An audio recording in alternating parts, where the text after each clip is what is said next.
পরজগতে successful, কবরে আপনার কোনো ভয় থাকবে না, মৃত্যুর সময় আপনার কোনো ভয় থাকবে না, কবরে আপনি শান্তি পাবেন, মুনকার নাকির আপনার ভয় দেখাইতে পারবে না, এমনকি আপনার কাছেও হইতে পারবে না। জুড়ে কই সুবহানাল্লাহ। তাহলে এই আমল করা দরকার আছে না?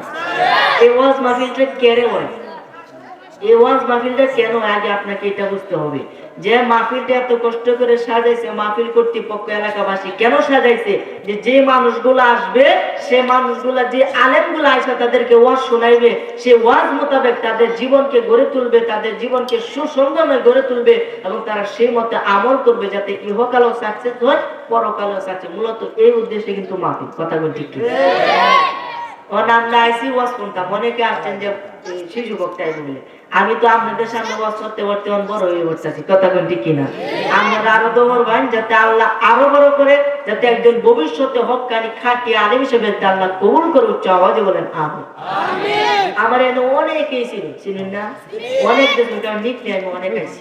আমার ভাই, বড় ভাই বলতে দুলা ভাই মাওলানা মুফতি তানজিল আহমেদ, ওনার সাথে কত মাহফিল, ওনার মাহফিল হয়েছে এই ন, আর আমার মাহফিল হয়েছে এই ন, আরেকটা মাহফিল কোন জেনে আছে জানি না। যাই হোক, আপনারা মাহফিলে আসতে পেরে সকলে খুশি নাকি বেজার? আওয়াজ করে বলেন খুশি নাকি বেজার? আমি ওয়াজ শুরু করার আগে দুইটা জিনিস আপনাদের কাছে চাইবো, দুইটা জিনিস দিবেন ইনশাআল্লাহ? আমারে দিবেন নি? অনেকে কয় না করতে হাঁটু আমি চাই না, দুইটা জিনিস দিবেন ইনশাআল্লাহ। 1 নাম্বার ধৈর্য, 2 নাম্বার মনোযোগ। পারবেন ইনশাআল্লাহ? সামনে যে কথা আরেকবার কথা কইলে কইবেন তোমরা উঠতে যাও, মন থাকবো এরা কথা কইলে ভাই উঠতে যাবা, কিছু দ্বারা নেওয়াচ্ছ না তোমরা। যাই হোক আমার ভাইরা, বাবারা, বন্ধুরা খুব মনোযোগ দেন, আমি আলোচনার ভিতরে প্রবেশ করব। আল্লাহ আপনারে আমারে বানাইছে, এই দুনিয়ার মধ্যে পাঠাইছে, একদিন আপনিও থাকবেন না, আমিও থাকবো না, এই দুনিয়াও থাকবে না, সবকিছুই ধ্বংস হয়ে যাবে। কথা কোন ঠিক কিনা? সবকিছুই ধ্বংস হয়ে যাবে, কোনো কিছুই থাকবে না, অবশিষ্ট থাকবে না। উপরের মাটি নিচে যাবে, নিচের মাটি উপরে আসবে, আসমান ভেঙে টুকরা টুকরা হয়ে জমিনের মধ্যে পড়ে যাবে, সবকিছু উলট পালট হয়ে যাবে, পাহাড়গুলি ধূলিসাৎ হয়ে যাবে। যখন পাহাড়গুলি ধূলিসাৎ হয়ে যাবে তখন এই পৃথিবীটা ধ্বংস হয়ে যাবে। আমার ভাইরা, বাবারা, বন্ধুরা, এই পৃথিবী একদিন থাকবে না, এটা আপনারা সকলে জানেন, আমিও জানি, আপনারাও জানেন, কিন্তু জানার পরেও আমরা আগের মতোই চলতেছি, যেই কাজ যেভাবে করতেছি এভাবে করতেছি, কোনো পরিবর্তন নাই। কেন পরিবর্তন নাই কেন? এটার কারণ হলো, এটার একমাত্র কারণ হলো আপনি আমার ভিতরের মধ্যে একটা আলাদা অস্তিত্ব আছে, যেটার নাম হলো নফস। নাম কি? এই নফসের কথায় আমরা চলি, আর কোনো ব্যক্তি এই নফস যেদিকে চালায় আমরা সেদিকে যাই। পাপ কাম করতে নফসের ভালো লাগে, এবং গুনার কাজ করতে, পাপ কাজ করতে নফসের ভালো লাগে, আর নেকের কাজ করতে নফসের ভালো লাগে না। এই জন্য আমার ভাইরা, বাবারা, বন্ধুরা, যেহেতু আপনারা আমাকে মরতে হবে, মরার আগে মরার কিছু পাথেয় সংগ্রহ করি। যদি মরার আগে মরার কিছু পাথেয় সংগ্রহ করে আপনি কবরে যাইতে পারেন, আমি আপনারে কথা দিলাম, কবরের মধ্যে শান্তি তো পাইবেন, আসর নাসরের হিসাব নিকাশ পর্যন্ত আপনার জন্য সহজ হইয়া যাবে। আপনারা কই, মৃত্যুটা কি আমাদের সামনে না পিছে? না গেছে গা, সামনে আইতাছে না। যে যত বাহাদুরি করুক, লাস্টে ধরে এই 3 হাত 3.5 হাত কবরের ভিতরে পুতলায়। কথা বল ঠিক কিনা? তাহলে কিসের এত বাহাদুরি, কিসের এত অহংকার? কোনো অহংকার তো আমি ধরি না। যেমন আমি ওয়াজ করি, অনেকে দেখবেন যে ভালো হইলে, যেমন একটা কাজ করে, ভালো কাজ করলে, যেমন এই যে আমি এলার বাইকটাই ভালো কাজ করি, এলাকা চারটে লোক চাকে দপ্তর না, লোকটা খুব ভালো, আমি তো এলার কর্তা, আমি এলার মালিক, আর কইতো না। আর যদি আমি একটা পাপ কাম করি, একটা গুনার কাজ করে এলার মুখটা লুকায় লাগতো না। তেমনি ভালো কাজ করলে সবাই পরিচয় দিব, না এটা আমার নাতি, এটা আমার বাইক না, এটা আমার তেরা, এটা আমার মুক্ত মুখ। কথা কোন ঠিক কিনা? আর যদি একটা খারাপ কাম করেন তাহলে মুখটা খালি লুকাইবো, আর এটা চিনি না। কথা কোন ঠিক কিনা? তেমনি আমি ওয়াজ করি দেখি অনেকে আমার ছাত্র বানায় না, আছে না? না, অনেকে আছে যে আমার ছাত্র, অনেকে আছে। ছাত্র বলা এটা ভালো, ছাত্র বলা কি ভালো, শুধু এটা বলো বড় হওয়া ভালো না। কথা কোন ঠিক কিনা? এই জন্য কবি কইয়া গেছে, নিজে যাকে বড় বলে, অর্থাৎ আপনাকে বড় বলে, বড় সেই নয়, লোকে যাকে বড় বলে বড় সেই হয়। বড় হওয়া সংসারেতে কঠিন ব্যাপার, সংসারেতে বড় হয় বড় গুঞ্জা, গুণেতে হইলে বড়, বড় বলে সবে, বড় যদি হতে চাও ছোট হও তবে। জোরে কই সুবহানাল্লাহ। কবি কিন্তু কয়ে গেছে, যদি তুমি বড় হতে চাও নিজেকে সবসময় নেস্তি রাখো, ছোট রাখো। আমি আপনাদের থেকে, আপনাদের ছেলের বয়সী, আপনারা আমার আদর করে বয়সী, আল্লাহ কি আমি বেদ্য বয়সী? বেদ্যব না। আপনারা আদর করেন। নাতি যদি দাদারে আদর করে, দাদারে ভালোবাসে, তার কান্দে উঠতে পারে, দাদা যদি নাতিরে আদর করে তার কান্দে তুলতে পারে, তাহলে নাতি কি বেয়াদব হইয়া যায় নাকি? বেয়াদব হয় না। কিন্তু দেখবেন নানার থেকে, দাদার থেকে নাতি বড় দেখা যায়। কান্দ তুললে কেনা বড়, নাতি বড়, অথচ কি নানার থেকে বড় হয়ে গেছে? কিন্তু না, বড় হবে না। আমি কখনো আপনাদের থেকে বড় হতে পারবো না, কারণ আপনারা দোয়া করছেন বিদায় আল্লাহ আমার এখানে বসাইছে। পিতা মাতার দোয়া আছে বললাই আজকে এখানে বইছি। কথা কোন ঠিক ছিল? এই জন্য আমার ভাইরা, বাবারা, বন্ধুরা বলতেছিলাম, অহংকার করা যাবে না।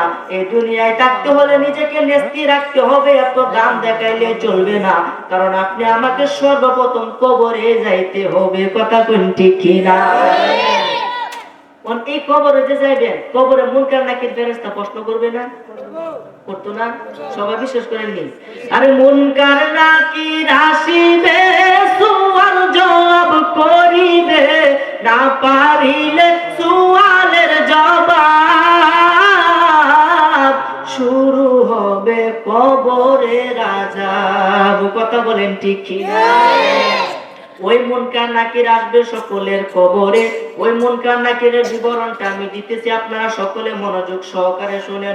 ওই মুনকার নাকির ফেরেশতা থাকবে কালো কালো, অর্থাৎ অন্ধকারের ভিতরে সবকিছুই কালো দেখা যাবে। বিশাল বড় দেহের অধিকারী থাকবে এবং তাদের চক্ষু থাকবে নীল রঙের। কি রঙের? নীল রঙের। শুধু চোখগুলা দেখা যাবে, আর কোনো বডি অস্তিত্ব দেখা যাবে না। এই চোখগুলা দেখে আপনি ভয় পাওয়া যাবেন। এমনি একটা শিয়াল দেখলো রাত্রে, ভয় পায় না মানুষ। কথা বলছি কি? যেমন রাস্তা দিয়ে আপনি একা একা যেতেছে, লাইট জ্বলছে, হঠাৎ করে একটা শিয়ালের মুখে বললে দেখবেন বাতি জ্বললে বলে। কথা বলছি কিনা? এই মুনকার নাকিররা দেখে সকলের কলিজা থরথর করে কেঁপে উঠবে, কারণ আপনাকে কবরে দেওয়ার পরে 40 কদম অতিবাহিত হওয়ার পরে আল্লাহ আপনার রূহটাকে আপনাকে ফিরিয়ে দেয়।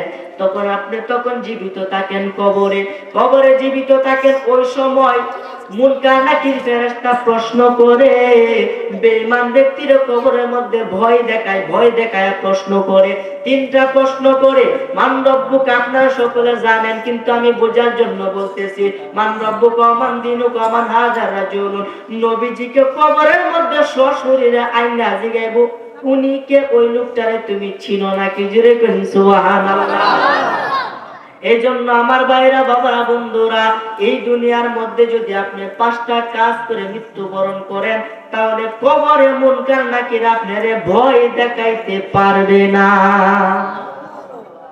এই 5টা কাজ কইতাম নি ইনশাআল্লাহ।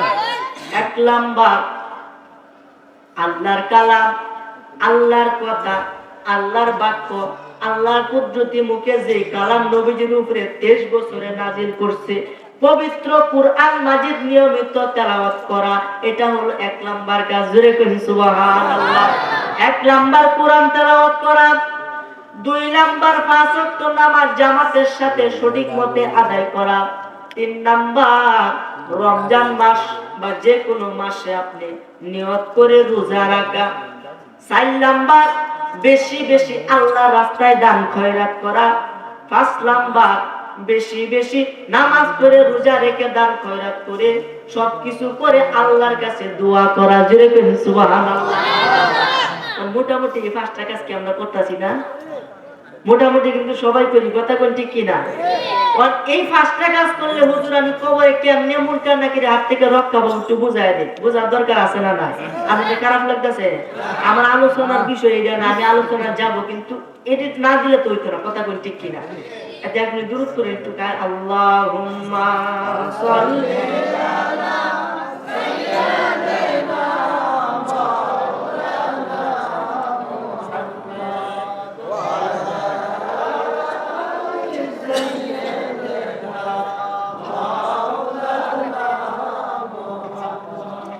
যাই হোক আমার ভাইয়েরা, বাবারা, বন্ধুরা, বলতেছিলাম 5টা কাজ করলে কবরে মুনকার নাকির ফেরেশতা আপনাকে ভয় দেখাইতে পারবে না। 1 নাম্বার বলছিলাম কোরআন তেলাওয়াত করা। এই কোরআন তেলাওয়াত করলে আপনার কি লাভ হবে? এই কোরআন তেলাওয়াত যদি আপনি নিয়মিত করতে পারেন, নিয়মিত যদি আপনি কোরআন তেলাওয়াত করতে পারেন, তাহলে এই কোরআন আপনার মৃত্যুর সময় যখন আপনার লাশটা কবরের মধ্যে রাখা হবে, কবরের মধ্যে লাশ রাখার পরে দিয়া এই কোরআনটা আপনার মাথার দিক দিয়ে থাকবে। জোরে কইন সুবহানাল্লাহ। মাথার দিক দিয়ে কোরআন থাকবে। 40 কদম অতিবাহিত হওয়ার পরে মুনকার নাকির ফেরেশতা সর্বপ্রথম আসবে মাথার দাঁত দিয়ে ঢোকার জন্য, মাথার দাঁত দিয়ে। তখন মাথার দাঁত দিয়ে যখন ঢুকতে আসবে, কে যেন বাধা দিবে, না না না, এখান দিয়ে প্রবেশ করা যাবে না, তুমি অন্য দিক দিয়ে যাও, এখান দিয়ে ঢোকা যাবে না। মুনকার নাকির ফেরেশতা অস্থির হয়ে যাবে, তুমি কে? আমার মতো ফেরেশতারে তুমি বাধা দাও, তুমি কে? তুমি কে? তখন ওই আল্লাহর কালাম থেকে জবাব আসবে, আমি হলাম কালামুল্লাহ, আমি হলাম আল্লাহর কালাম, আল্লাহর কথা।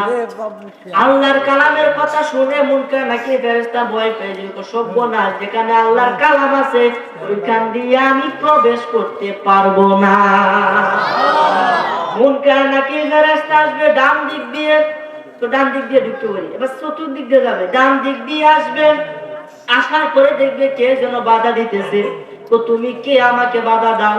তো আমি হইলাম ওই বান্দার নামাজ। জুড়ে কইন সুবহানাল্লাহ। ওই বান্দা আল্লাহকে ভয় পেয়ে, আল্লাহকে ভয় করে, জাহান্নামকে ভয় করে জান্নাত লাভের আশায় 5 ওয়াক্ত নামাজ, কায়েমি নামাজ পড়তো, 5 ওয়াক্ত নামাজ জামাতের সাথে পড়তো। আমি আল্লাহর পক্ষ থেকে আল্লাহর আদেশে ওই বান্দাকে হেফাজত করার জন্য আমি চলে আসলাম। এখান দিয়ে প্রবেশ করতে পারবে না, যাও অন্য দিক দিয়ে যাও। যাবে বাম দিক দিয়ে, গিয়ে দেখবে ওইখানেও কে যেন পাহারা দিয়ে রাখছে, কে যেন দাঁড়ায় রয়েছে। তুমি কে আমাকে আটকাও? আমি হইলাম যে বান্দার সওয়াল জবাব তোমরা করতে আইছো, ওই বান্দার রোজা। জুড়ে কইন সুবহানাল্লাহ। ওই বান্দা রমজান মাসে রোজা রাখতো। সওয়াল মাসের মানে শাওয়াল মাসের যে রোজা, যেটা আপনারা সয়ালের রোজা বলেন, এই 6টা রোজা রাখতো, বেশি নফল রোজা রাখতো, বেশি বেশি রোজা রাখতো। এই রোজা আল্লাহর দরবারে কবুল হইতো, এবং আল্লাহর আদেশে আজকে আমি ওই বান্দাকে হেফাজত করার জন্য চলে আসলাম। সর্বনাশটা করতে মাথার দিক দিয়ে গেছি, হেনো আটকায় কইছে, ডাইন দিক দিয়েছি হেনো আটকাল, বাম দিক দিয়ে আচ্ছা ফাওয়ার দিয়ে জায়গা হিন্দি জন খালি আছে, যাইবো ফাওয়ার ডাক দিয়ে। ফাওয়ার দিক দিয়ে ঢোকার সময় কে যেন বাধা দিবে, না এখান দিয়ে ঢোকা যাবে না। কে কে? এত সাহস তোমার? আমার মতো মুনকার নাকির তুমি বাধা দাও, তুমি কে? আমি হইলাম ওই বান্দার দান খয়রাত। জোরে কইন সুবহানাল্লাহ। ওই বান্দা ওয়াজ মাহফিলে, জিকিরের মাহফিলে, মাদ্রাসায়, মসজিদের, মাজারে, বিভিন্ন নেক কাজের মধ্যে সে দান করতো বেশি বেশি আল্লাহর রাস্তায়। এই দান করার কারণে এই দান আল্লাহর দরবারে কবুল হইছে। আমি আল্লাহর আদেশে ওই বান্দার দান হিসাবে ওই বান্দাকে হেফাজত করার জন্য তার কবরে চলে আসলাম। ওহন যদি এই 4টা কাজ, একটা ভাই রয়েছে না, এটা পরে কইতেছি, 4টা কাজ করার পরে যদি একটা কাজ যদি কেউ ছাইড়া দেয়, তাহলে এন্ডে ফেরেশতা ঢুকে উঠতো না। এই 4টা কাজ যদি কেউ করে নেয়, তাহলে কি 4 জানতে ঢুকতে পারবো?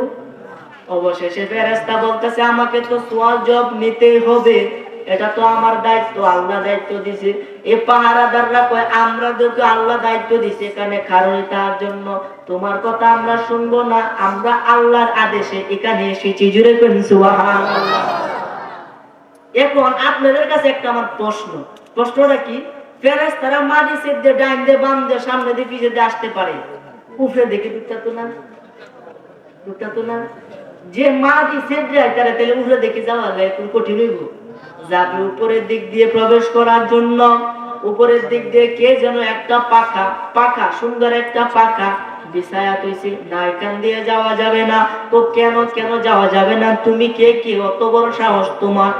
তো যে বান্দার সওয়াল জবাব তোমরা নিতে আইছো, আমি হইলাম ওই বান্দার দোয়া। জোরে কইন সুবহানাল্লাহ।